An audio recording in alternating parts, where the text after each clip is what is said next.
嗨，大家晚上好。昨天在大眼上看到了这样的一条热搜啊，肖战饰演的郭靖登上了2025年度电影片热议男性角色 Top 1。可以说这个话题一下子就把我的记忆拉回到了14年正月初一，《射雕英雄传：侠之大者》正式上映了。那后来我走进电影院去看这部作品的时候，说实话给我带来的冲击还是很大的。它的镜头美学、高深的立意以及新颖的角色演绎，真的是让我眼前一亮。我先后应该是看了9遍还是10遍。一方面是支持我的偶像肖战，另一方面是真的我常看常新。这部作品每次在看的时候，我都能从不同的视角、不同的侧面，然后去挖掘到一些我感兴趣的点。正因为有这么多的思考和感悟，我先后剪了43期长短不一的视频来去安利这部作品。从人性的剖析到角色情感的解读，再到故事背景的政治格局，在我过去的40多期视频中，都和大家以观后感的形式多多少少已经分享过了。今天我们再以《射雕英雄传：侠之大者》，更多的时候我们来去聊一聊这部作品它背后的现实主义特色。我们在这部作品中看到了江湖与庙堂的巧妙融合，我们也看到了肖战饰演的郭靖身上的成长型英雄的弧光。所以咱今天呢来聊聊这个话题。在过去甚至是说现在的武侠作品中，都会热衷于构建一个快意恩仇的江湖世界。在那个世界中，大家无论是复仇，无论是探案，还是说有各种各样的武功心法秘籍，那个世界其实是脱离于真实而存在的。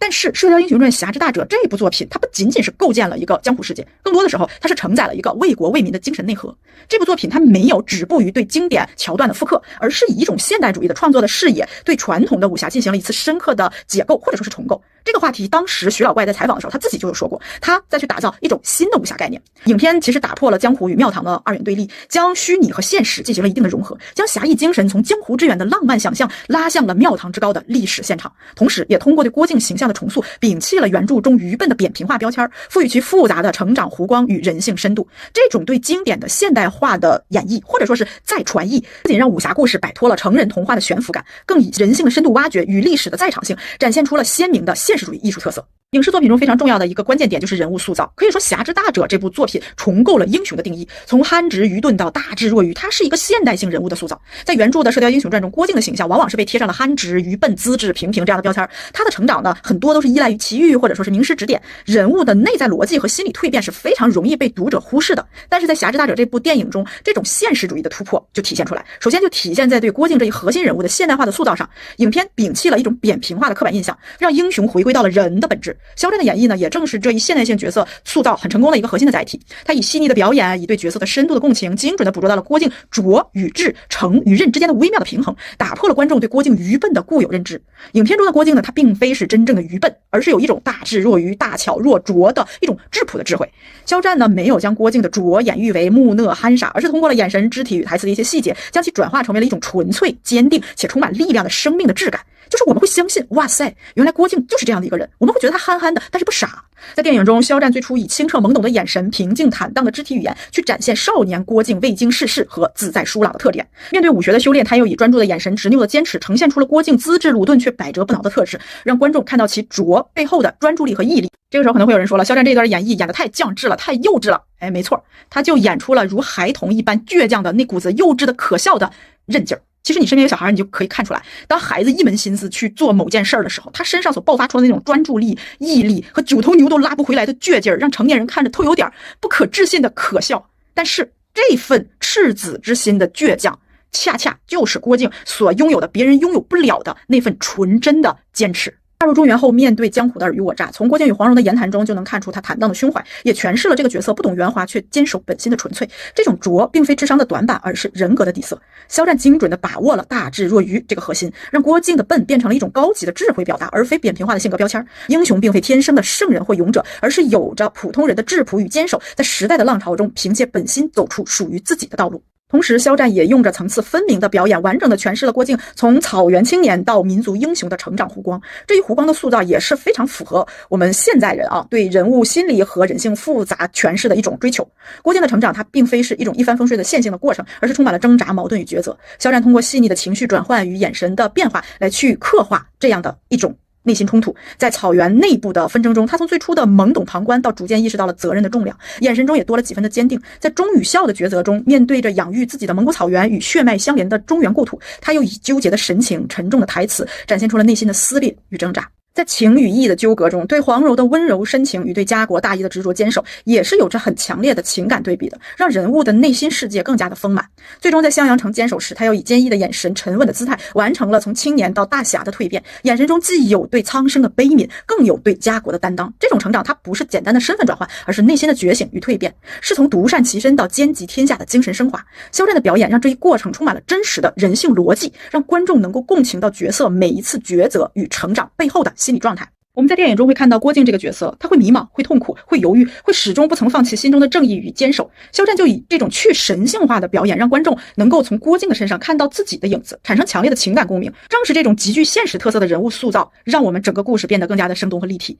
只有关注到个体的人性真实，挖掘人物内心的复杂与矛盾，让英雄形象更具有温度与深度。肖战的演绎让这样的一个核心追求落地，变成了鲜活的荧幕形象。而另外一个我想讲的就是整个故事我们都会有一种身临其境的历史在场感，其中有很多的政治隐喻。可以说这部电影它背后所体现出来的就像是一种江湖乌托邦到现实坐标系的一种现实主义的关照。很多传统的武侠电影往往是把江湖构建为一个独立于现实存在的乌托邦的世界，江湖与庙堂它是相互隔绝的，侠客们呢是不问朝政不问世事，只去关注于江湖的恩怨与个人情仇。可以说现在很多武侠题材的作品还在沿用这样的叙事模式，甚至认为只有这样才叫做武侠故事。我们承认这样的叙事方式让武侠故事充满了浪漫主义的色彩，但是它也脱离了真实的历史与现实。《侠之大者》这部作品它是带有着非常浓厚的现实主义艺术特色的，就体现在了它对历史与现实的深度介入中。这部影片的视角，它选取的是原著中最后几回的内容，它并未将整个武侠故事悬浮于空中，而是将其置身于元王朝建立前期的宏大历史背景下，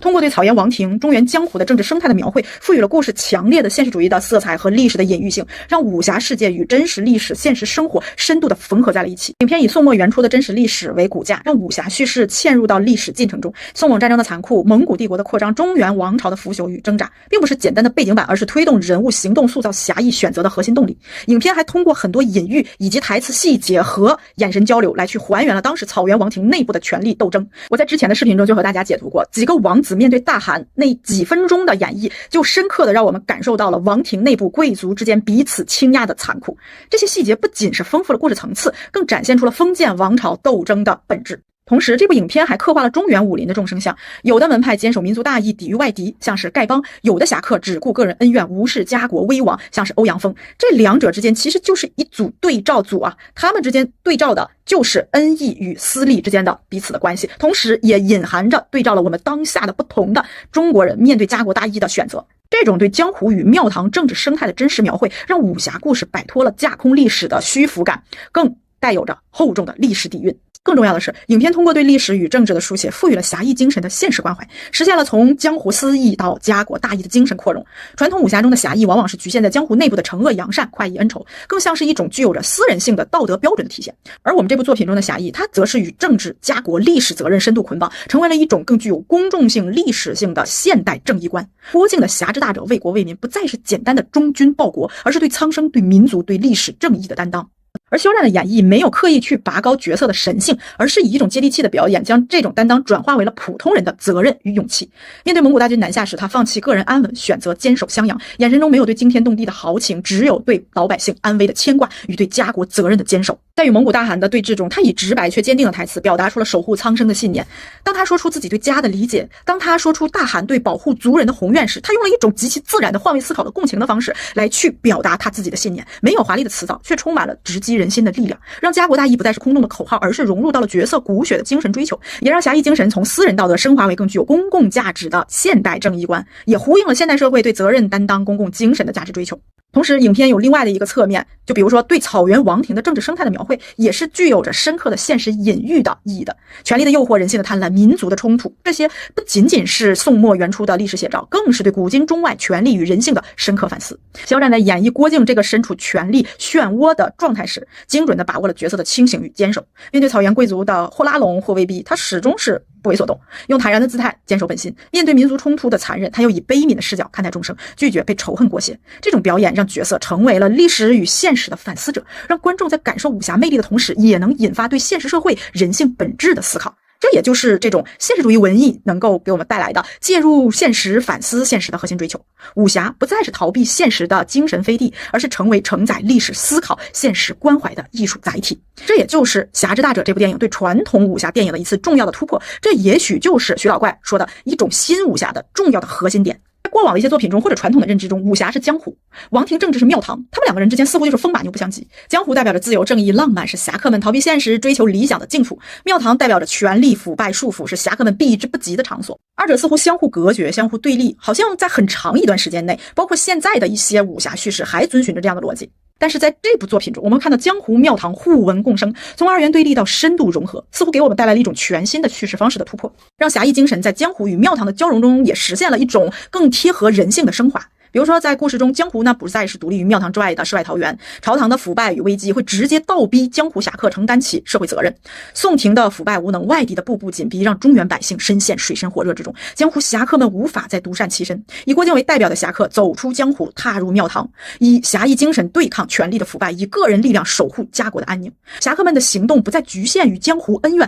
而是以为国为民为最高准则，介入国家与民族的命运。这种叙事方式从原著的最后几章的内容再到《侠之大者》的这部电影都能够有所体现，它打破了很多所谓的武侠世界中江湖不问正事的惯性，让江湖与庙堂产生了紧密的联系。同时正因为二者之间的互文共生的关系，庙堂也不再是单纯的黑暗象征，而成为了侠义精神的实践场。郭靖在襄阳的坚守，他的侠义行为不仅守护了百姓的安危，也唤醒了一部分人的家国情怀，让江湖与庙堂的融合不再生硬，而是成为了角色成长的自然结果，也让个体与社会、私人道德与公共责任的关系更加的清晰。真正的侠义从来不是独善其身的清高，而是直面现实、介入时代、守护苍生的勇气和担当。这种对江湖与庙堂关系的重构，其实也是让我们去看到了现代社会中个体与社会关系的一种思考。它强调的是个体在时代中的责任与担当，让侠义精神也有了更为升华的普世意义。也正是因为影片把江湖与庙堂的巧妙融合，让侠的本质有了重新定义的机会。传统武侠中的侠往往是游离于体制之外的某一个个体，以个人力量维护正义。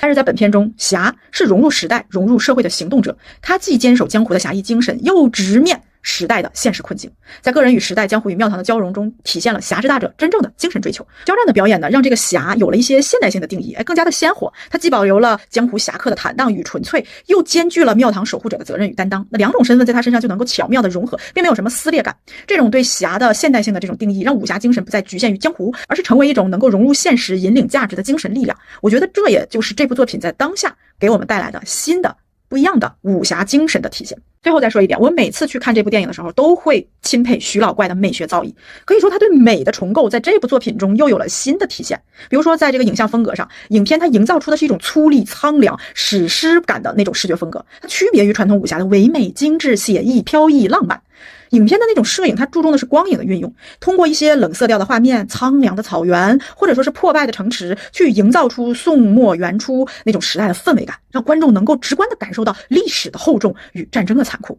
美术的设计与服化道呢，它也是尽可能的去追求历史真实，从草原的帐篷、蒙古的服饰到中原的建筑、侠客的装扮，都充满了细节与质感。我们没有必要为了一个虚空的武侠世界去忽略真实历史给我们带来的那份纯粹的厚重感。而这些美感的烘托也让整个故事的叙事结构上得以优化，强调和突出了戏剧冲击性，更注重人物的心理刻画。这里面又有一个极具艺术性的体现，就是电影的前1/4的位置，大家可以去感受一下那一段的内容，它不同于我们观影的这种感觉，更像是在看话剧。所以我之前的解读中就有去说过，那一段的表演会让一部分不习惯看话剧的人无法代入，但是如果你看过话剧，你了解话剧的演绎形式的话，你发现那一段的设计极其的巧妙。影片它放弃了一些前期的情节铺垫，而是直接以人物的成长与历史进程为线索，去层层推进剧情。在一些戏剧冲突中呢，也展现出了人物内心世界与精神的蜕变。同时这部影片还非常注重情感的表达，通过细腻的镜头语言刻画郭靖与黄蓉的爱情，华筝与郭靖的爱而不得，郭靖与家国的深厚情怀等等。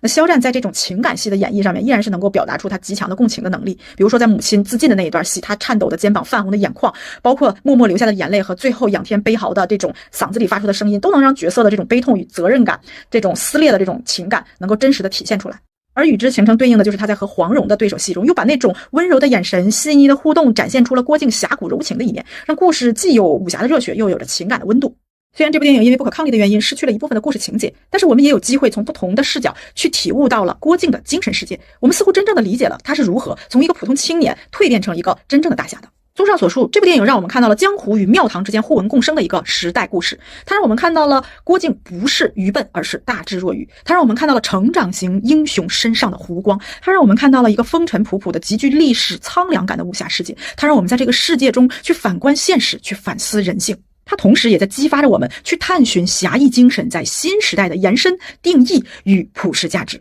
借由着这部作品给我们带来的思考，我们会将侠义精神在现实生活中一次又一次的去磨砺、去实践、去行动。这或许就是这部武侠电影在当下这个时代给我们带来的新思考。